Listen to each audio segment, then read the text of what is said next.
প্রিয় ভিউয়ার্স, আসসালামু আলাইকুম। বাড়ি বসে কম্পিউটার শিখি চ্যানেলে সবাইকে স্বাগতম। দূরে ও কাছে অবস্থিত সবাইকে প্রীতি ও শুভেচ্ছা জানিয়ে শুরু করছি আজকের দ্বিতীয় ক্লাস। এ পর্বে আমরা শিখব বাজার থেকে একটি কম্পিউটার বাসায় এনে কিভাবে ডিভাইসগুলো কানেক্ট করে কম্পিউটারটি চালানোর উপযোগী করতে হয়। তো তার আগে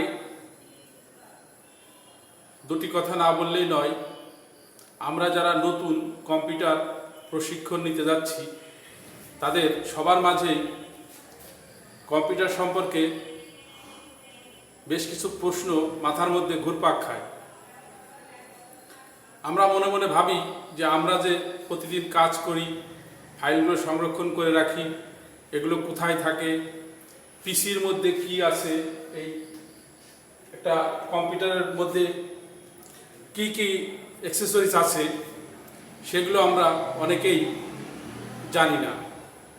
যে কারণে নতুন শিক্ষার্থীদের উদ্দেশ্যে আমার আজকের এই ক্ষুদ্র প্রচেষ্টা। আশা করি সবাই আমার সাথেই থাকবেন এবং সম্পূর্ণ ক্লাসটি দেখবেন এবং চ্যানেলটি সাবস্ক্রাইব করবেন, লাইক ও শেয়ার দিয়ে অন্যদেরকে কম্পিউটার প্রশিক্ষণ নিতে আগ্রহী করবেন বা উৎসাহিত করবেন। তাহলে আসুন আমরা এবার দেখে নিই একটা কম্পিউটার বা একটা পিসির মধ্যে কি কি অ্যাক্সেসরিজ থাকে। প্রথমেই আমি দেখাতে চাই ক্যাচিং। বাজার থেকে আমরা এরকম ক্যাচিং নিয়ে আসি প্রথমে। তো আমি ক্যাচিংয়ের পার্টটা খুলে রেখেছি ভিতরে দেখানোর জন্য। এখান থেকে যদি আমরা খুলি তাহলে আমরা এরকম একটা খালি বক্স পাবো এবং এর মধ্যে যে সমস্ত অ্যাক্সেসরিজ ইনস্টল করা থাকে সেগুলো সম্পর্কে আমি একটু প্রাথমিক ধারণা দেওয়ার চেষ্টা করছি। আমি যখন হার্ডওয়্যার অ্যান্ড ট্রাবল শুটিংয়ের উপরে ক্লাস নিব তখন অ্যাসেম্বলিং সম্পর্কে বিস্তারিত প্র্যাকটিক্যাল ক্লাস আমি দেখাবো। তো আজকে আসুন দেখে নিই ক্যাচিংয়ের সাথে আর কি থাকে। এটা একটা পাওয়ার সাপ্লাই। এই পাওয়ার সাপ্লাই থাকবে পিছনের দিকে ভিতরে এবং এরপরে থাকছে মাদারবোর্ড। এটাকে বলা হয় মাদারবোর্ড। এই মাদারবোর্ড কেন বলা হয়? কারণ এই মাদারবোর্ডের সাথে অন্যান্য অ্যাক্সেসরিজগুলো যুক্ত হয়ে একটি পূর্ণাঙ্গ কম্পিউটার চালানোর উপযোগী হয়ে থাকে। তো মাদারবোর্ডের সাথে যেমন এই স্লটটাকে বলা হয় প্রসেসরের স্লট। এই প্রসেসর এখানে থাকে, এটাকে আমরা এখান থেকে এখানে প্রসেসর থাকে, আমি খুলে রাখছি। কিন্তু আপনারা নতুন অবস্থায় কেউ এই প্রসেসরের স্লটটি নতুন অবস্থায় না খোলারই চেষ্টা করবেন, কারণ এর ভিতরে খুবই সূক্ষ্ম রেজিস্ট্যান্স দেওয়া আছে। যে কারণে যদি কোনো রকম একটু ঘষা বা আঘাত লাগে তাহলে এই পোর্টটি নষ্ট হয়ে গেলে প্রসেসর আর কাজ করবে না। তো প্রসেসর এটাকে বলা হয় র্যাম স্লট। সাধারণত মাদারবোর্ডের সাথে সাউন্ড কার্ড বিল্ট ইন থাকে। এই যে সাউন্ডের জন্য বিল্ট ইন পোর্ট আছে।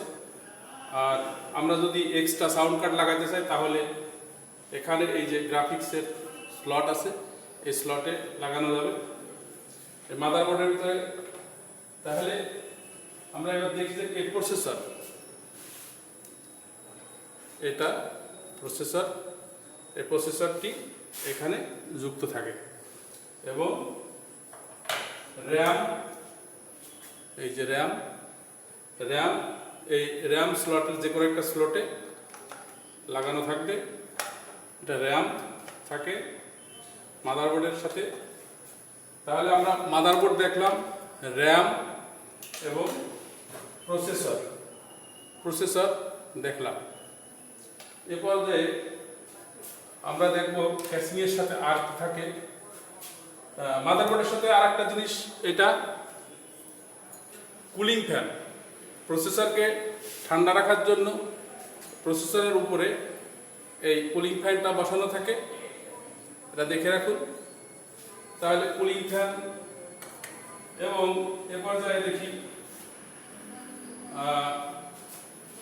ক্যাসিংয়ের সাথে আর লাগানো থাকবে, মাদারবোর্ডের ক্যাসিংয়ের সাথে আর থাকবে এটা সিডি বা ডিভিডি রম।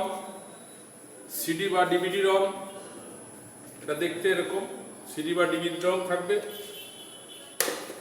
তারপরে থাকবে হার্ড ডিস্ক। এই হার্ড ডিস্কে আমরা মূলত প্রতিদিন যে সমস্ত কাজ করে সংরক্ষণ করব, সেগুলা এই হার্ড ডিস্কের মধ্যে সংরক্ষণ হয়ে থাকবে। আশা করি আপনারা দেখতে পাচ্ছেন। আর ভিডিওটি আমি নিজেই করছি, যে কারণে কোনো সমস্যা বা ভুল ত্রুটি হলে আমাকে কমেন্ট বক্সে জানাবেন, আমি চেষ্টা করব সমাধান করার জন্য। এরপরে থাকছে একটি নতুন কম্পিউটারের সাথে থাকবে একটি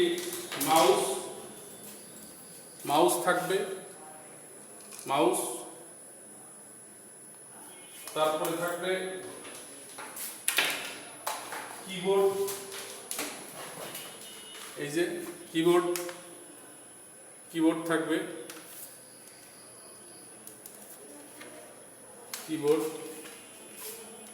এরপরে আসতেছে মনিটর। এটা মনিটর বিভিন্ন মডেলের হয়ে থাকে। জাস্ট নমুনা স্বরূপ আমি একটা দেখালাম। এরপরে থাকছে ইন্টারনেট সংযোগের জন্য কেবল। এগুলা মাদারবোর্ডের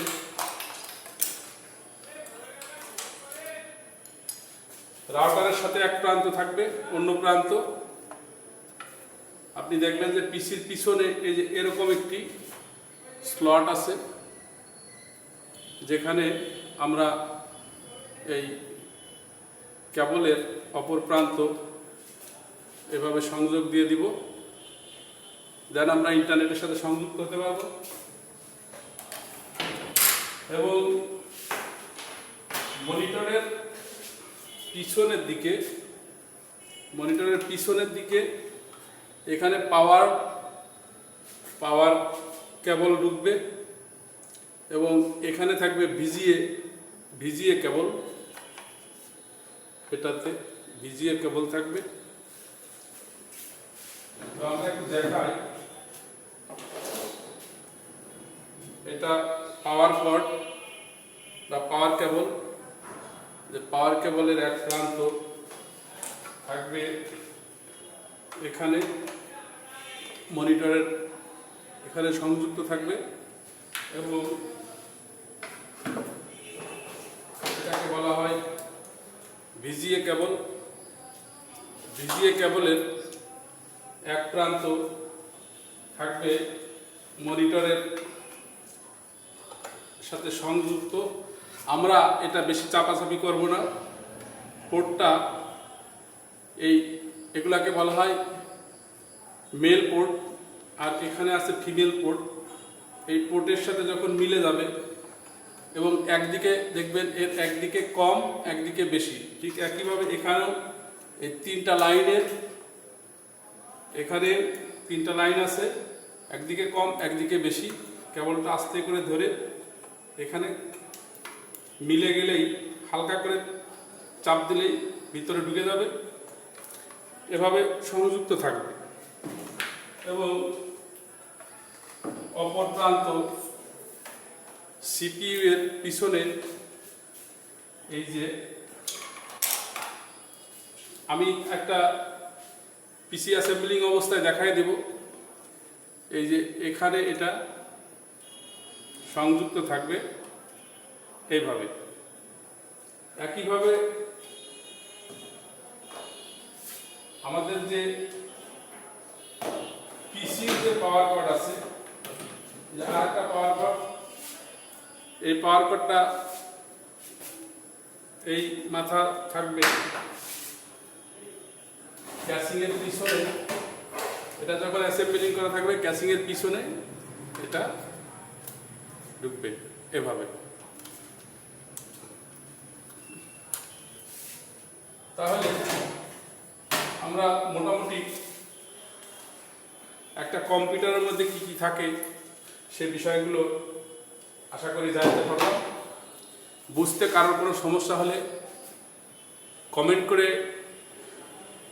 জানাবেন, আমি চেষ্টা করব আবার আপনাদেরকে ভালোভাবে বুঝিয়ে দেওয়ার জন্য। এতক্ষণ আমরা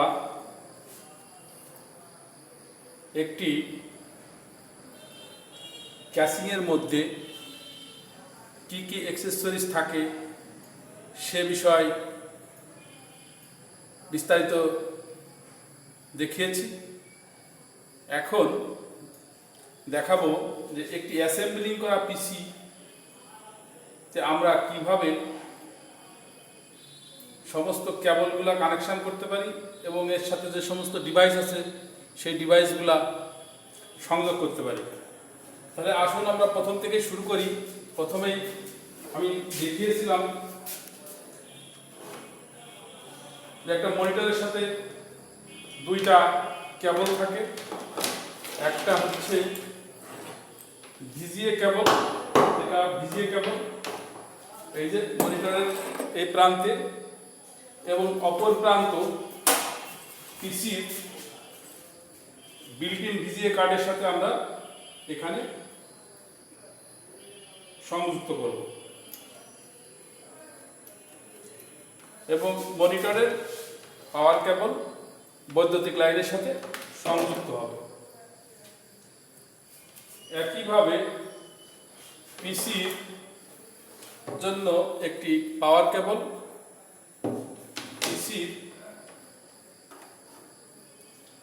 পাওয়ার সাপ্লাইয়ের সাথে সংযুক্ত করব এবং অপর প্রান্ত আমরা বৈদ্যুতিক লাইনের সাথে সংযুক্ত করব। এবার আমরা দেখব কিবোর্ডের কানেকশন।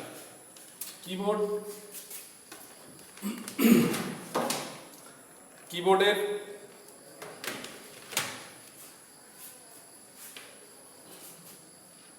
এই কেবলটি ইউএসবি পোর্টের, এখানে অনেকগুলা পোর্ট থাকে, 1 2 3, সামনের দিকে পিছনের দিকে 3টা, একটা 4টা পোর্ট আছে।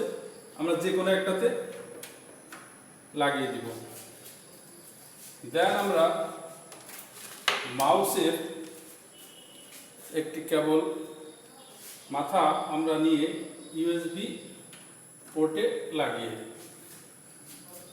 এরপরে আমাদের যদি স্পিকার থাকে, কোনো স্পিকার থাকে, তাহলে সেই স্পিকারের অনেক সময় ইউএসবি কেবল থাকে। এই ইউএসবি কেবলের মাথা আমরা ইউএসবি পোর্টে লাগিয়ে দিই এবং এই যে স্পিকারের যে আরেকটা পোর্ট আছে এটাকে আমরা এই সবুজ রঙের যে ছিদ্রটা থাকবে সেটার সাথে লাগিয়ে দেব। এরপরে আমাদের যদি কোনো প্রিন্টার থাকে তাহলে সেই প্রিন্টারের, এটা একটা প্রিন্টারের কেবল, প্রিন্টারটা অনেক ঘুরে আসছে। এই যে প্রিন্টারের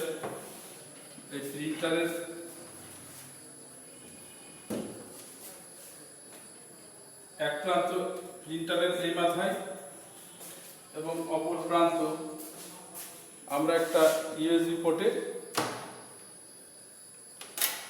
সংযুক্ত করে দেব।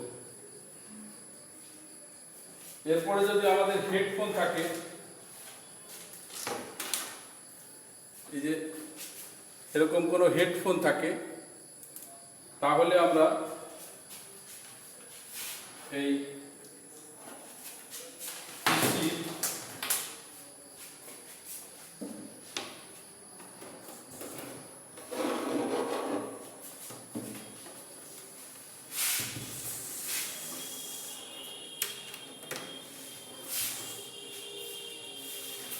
যেহেতু পিছনে আমরা একটি স্পিকার ব্যবহার করছি, সামনের পোর্টে আমরা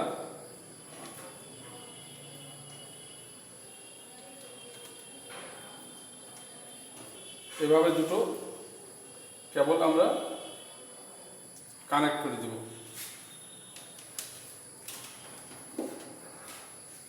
তারপরে যদি আমাদের ওয়েবক্যাম থাকে,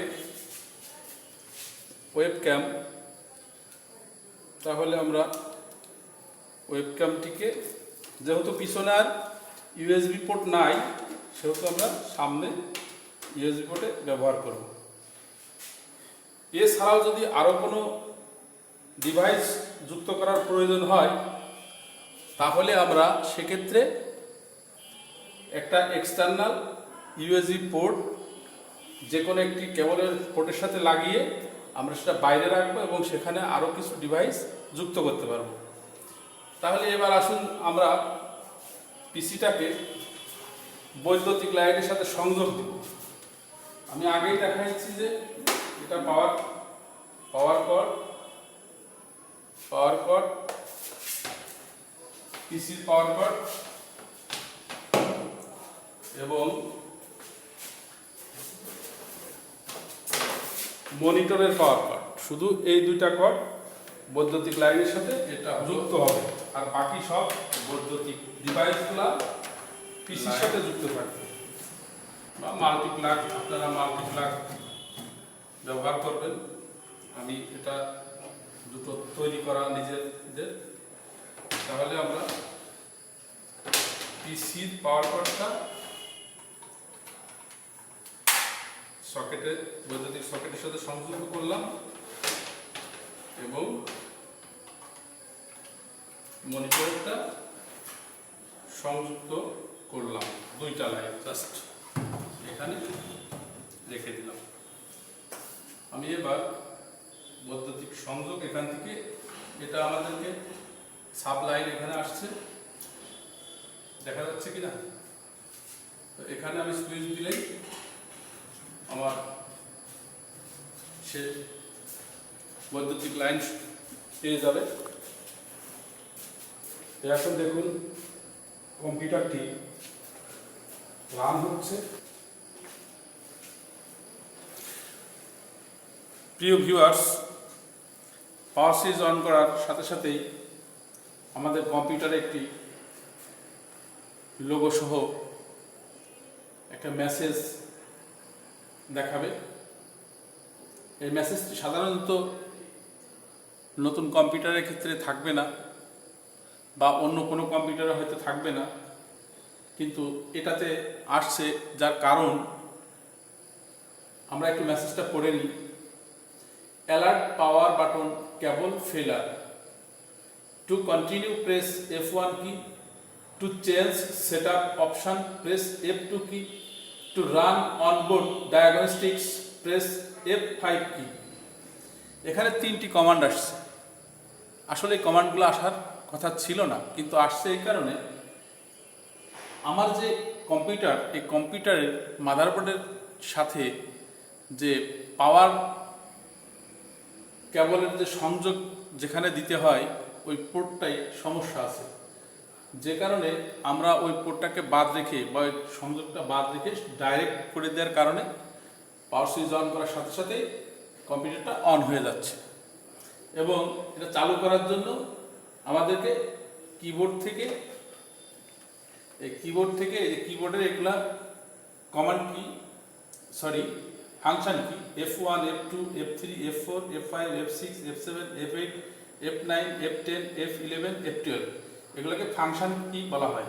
তো এখান থেকে F1 প্রেস করার জন্য বলছে এবং F2, F5 তিন রকমের কমান্ড এখানে আছে। তো আমরা নতুন যারা, তারা কোনো অবস্থাতে নিচের দুটো কমান্ডকে ইউজ করব না, জাস্ট কম্পিউটারটাকে কন্টিনিউ করার জন্য F1 কি প্রেস করব। F1 কি প্রেস করলে কম্পিউটার রান হয়ে যাবে। এবং এখানে দুটো উইন্ডোজ আসছে, তার কারণ এখানে দুই রকমের ভার্সন দেওয়া আছে, একটা 64 বিটের উইন্ডোজ, একটা 32 বিটের উইন্ডোজ। তো আমাদের উপরেরটা 64 বিট আর নিচেরটা 32 বিট। আমি 64 বিটের উইন্ডোজটা চালু করব। তো এখানে কার্সার রেখে কিবোর্ডের ইন্টার কি প্রেস করলেই আমার কম্পিউটার কাজের উপযোগী হয়ে যাবে। তো দেখেন স্টার্টিং উইন্ডোজের লোগো দেখাচ্ছে, তার মানে কম্পিউটারটা রান হয়ে গেছে এবং কয়েক সেকেন্ডের মধ্যেই এটা চালানোর উপযোগী হয়ে যাবে। তো একটি কম্পিউটারকে বৈদ্যুতিক লাইনের সাথে সংযোগ দিয়ে চালু পরিচালনা করার উপযোগী করতে যে সমস্ত প্রক্রিয়াগুলো ছিল আমি আশা করি সবগুলো আপনাদেরকে আমি দেখিয়েছি। তারপরেও কারো যদি কোনো সমস্যা মনে হয় কমেন্ট করে জানাবেন, ইনশাল্লাহ আমি সলভ করার চেষ্টা করব। সকলের সুস্বাস্থ্য কামনা করে আজকের ক্লাস এখানে শেষ করছি। তবে শেষ করার আগে আরেকটা জিনিস, এখান থেকে যেহেতু আমরা রান করছি, একটা জিনিস দেখে যাই যে স্টার্ট থেকে আমরা এখন প্রোগ্রামে যে আমাদের কম্পিউটারটা এখানে আমরা এখন লেখালেখি কাজ করতে পারবো।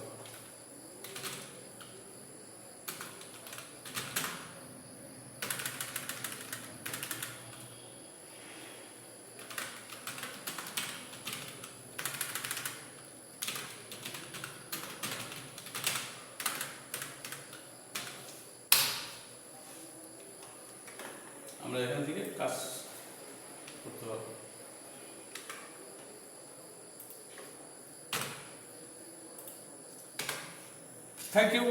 থ্যাংক ইউ, সবাই ভালো থাকবেন, সুস্থ থাকবেন, এই প্রত্যাশা করে শেষ করছি আজকের ক্লাস।